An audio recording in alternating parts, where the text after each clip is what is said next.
Don't be the business. Here we have this woman making the sandwiches. It's not scalable. It's not replicatable. She's one person. She can only make a finite number of sandwiches a day. But if you want to be Subway and have locations, each of these red dots is one of the Subway locations, you've got to work on the business, not in the business. The business must be profitable. Look at a sink. Every time I look at a sink, I think to myself, a business must be profitable in order to be successful. The reason why is because I turn the sink on and water comes in. That's revenue. That's revenue to me coming into the sink. Then there's a drain in the bottom. That's your expenses and your liabilities. That's the water going out. The name of the game is that basin needs to be constantly filling with water. So easy. It's just like a sink. So if you're able to fill the sink with water, your business will be successful. It'll be profitable, which means you need to have more water coming in than you have going out. So think about that when you're buying things for your business. The question is, when should I start thinking about selling my business? Day one. Even if you're not going to sell the business, even if you have no intention of selling the business, start thinking about selling the business on day one. What that means is you want to have proper accounting in place. You don't want to have sloppy records. You want to have proper systems in place. You want a scalable and replicatable business. That does not start somewhere down the line in the business. That starts on the first day, great answer, of your business. And it doesn't mean you have to sell it.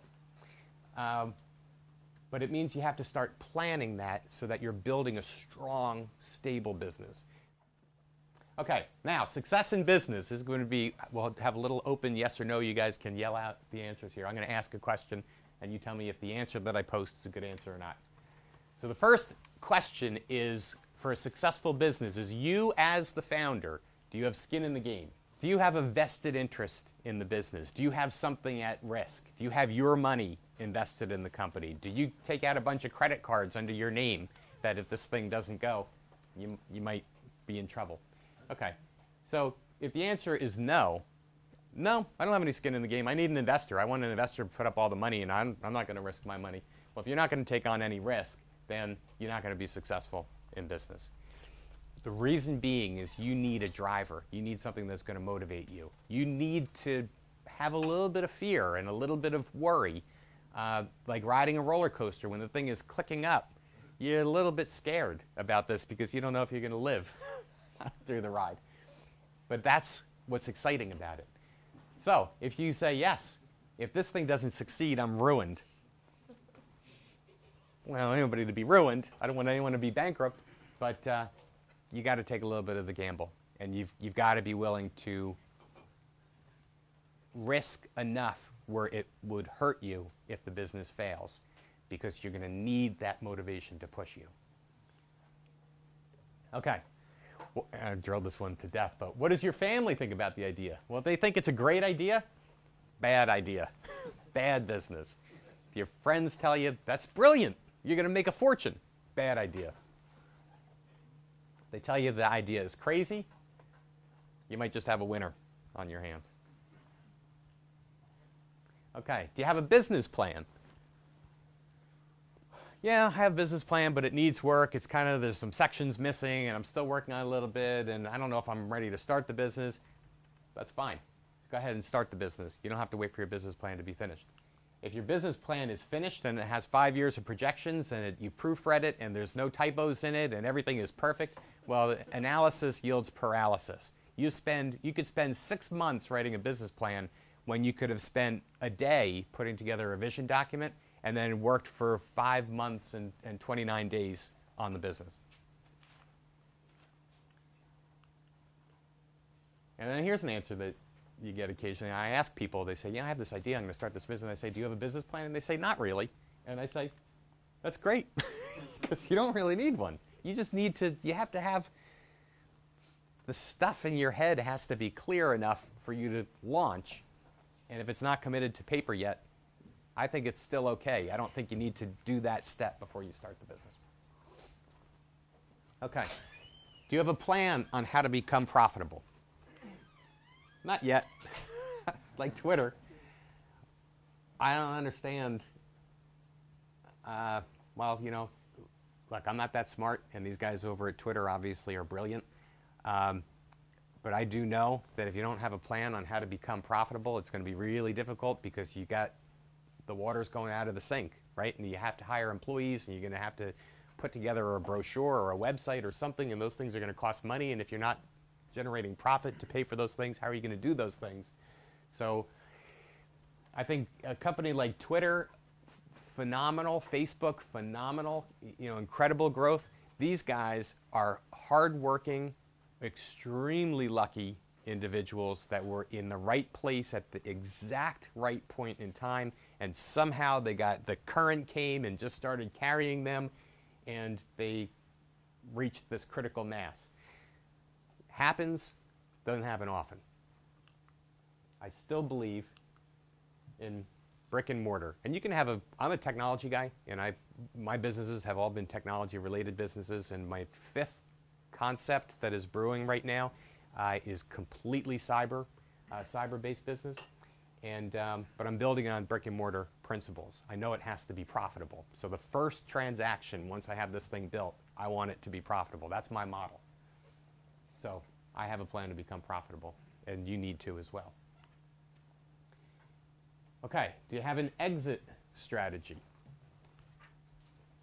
What's that? What's an exit strategy? You guys probably all know this, but the exit strategy is how you're going to grow the business and then get your cash, how you're going to be rewarded for this business. Are you going to sell it? What it's going to be. So if you don't have an exit strategy, if you don't even have a concept of what your exit strategy should look like, that's not a good thing. That's a bad answer. Now, if your exit strategy is, yes, I'm going to become number one in my industry, and then I'm going to go public, and I'm going to make $1 million, and then I'm going to buy a mansion and a yacht, and I'm going to retire. Well, that doesn't work either. So maybe that'll happen, but don't think that it's going to be that easy. And then you say, yes, I see how this industry is evolving. I've identified a player in the industry. Let me think of a quick example here. Here's a great example. So back when I was in college, I started the business. It was for a video rental store. It was a mom and pop, one single store, single location. And then what happened? Blockbuster came in and transformed that industry, right? They took over. They bought up all the little guys, and they did something with, they changed the way with how they bought movies, which is really the key differentiator if you know the Blockbuster story. But they were able to buy movies at a greatly reduced price. And that made them dominate the industry. Now, who knows what's happening in the Blockbuster now? They're gone, right? They've been replaced by, Netflix came out. First you have this mail-in subscription, you get your DVDs, and now that's even gone. Now you just download it right onto your TV.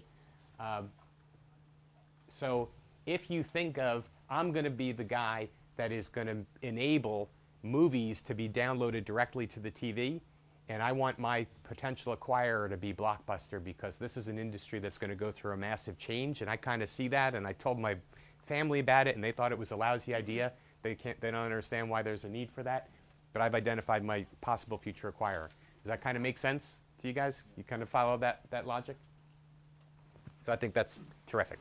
All right, so the ingredients, this is a quick summary slide. Ingredients of a successful business is you got to start out with a crazy idea, right? Not a good idea. If everybody tells you got a great idea, it's a bad idea. So a crazy idea, you've got to be passionate as the founder. This has got to be something that you want to do.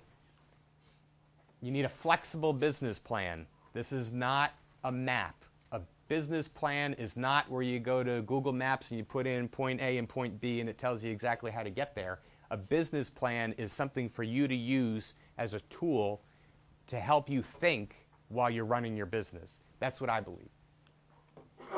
You need to have a strong team.